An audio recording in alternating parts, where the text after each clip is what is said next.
पृथ्वीराज और सहयोगिता की प्रेम कहानी।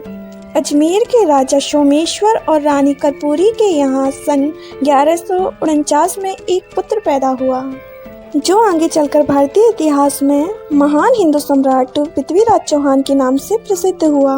उसे दिल्ली के अंतिम हिंदू शासक के रूप में माना जाता है। सहयोगिता कन्नौज के राजा जयचंद्र की पुत्री थी। वह बड़ी ही सुंदर थी। उसने पृथ्वीराज की वीरता के अनेक किस्से सुन रखे थे, इसलिए वो अपनी सहेलियों से भी पृथ्वीराज के बारे में जानकारियाँ लेती रहती थी। एक बार दिल्ली के पन्ना राय चित्रकार दिल्ली के सौंदर्य और राजा पृथ्वीराज के भी कुछ दुर्बल चित्र लेकर कन्नौज राज्य में आया हुआ था।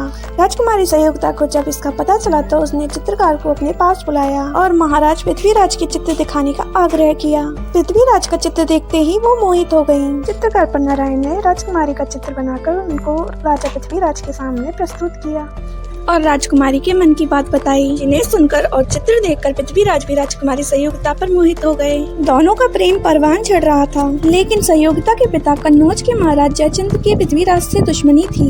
जयचंद्र ने सहयोगिता के स्वयंवर पर पृथ्वीराज को नहीं बुलाया, उल्टा उन्हें अपमानित करने के लिए उनका पुतला दरबान के रूप में दरवाजे पर रखवा दिया। सहयोगिता ने वहाँ उपस्थित किसी भी राजकुमार के गले में माला नहीं डाली। वह आगे बढ़कर दरबान के रूप में खड़े उस पुतले के ऊपर माला डाली जो पृथ्वीराज चौहान का था। राजकुमारी सहयोगिता ने पृथ्वीराज चौहान को ही अपने वर के रूप में चयन किया था। फिर पृथ्वीराज चौहान बेधड़क स्वयंवर में आए और राजकुमारी को उनकी सहमति से अगवा कर ले गए। राजधानी पहुंच दोनों ने शादी कर ली। कहते हैं इसी अपमान का बदला लेने के लिए जयचंद्र ने मोहम्मद गौरी को भारत पर आक्रमण करने का निमंत्रण दिया। गौरी को पृथ्वीराज ने 17 बार हराया। 18वीं बार गौरी ने पृथ्वीराज को धोखे से बंदी बनाया और अपने देश ले गया। वहाँ उसने गर्म सलाखों से पृथ्वीराज की आंखें तक फोड़ दी। गौरी ने पृथ्वीराज से अंतिम इच्छा पूछी। पृथ्वीराज के अभिन्न सखा चंद्रबरदाई ने कहा कि पृथ्वीराज शब्दवेदी बाण छोड़ने में माहिर सूरमा है, इसलिए इन्हें अपनी इस कला को प्रदर्शित करने के लिए अनुमति दी जाए। गौरी ने मंजूरी दे दी। प्रदर्शन के दौरान जैसे ही गौरी ने शाबाश लफ्ज निकाला तो उसी समय चंद्रबरदाई ने पृथ्वीराज से कहा, 4 बांस 24 गज अंगुल अष्ट प्रमाण ता ऊपर है सुल्तान मत चूको रे चौहान। इतना इशारा पाते ही अंधे पृथ्वीराज ने गौरी की आवाज पर शब्दवेदी बाण छोड़ दिया, जिससे गौरी मारा गया।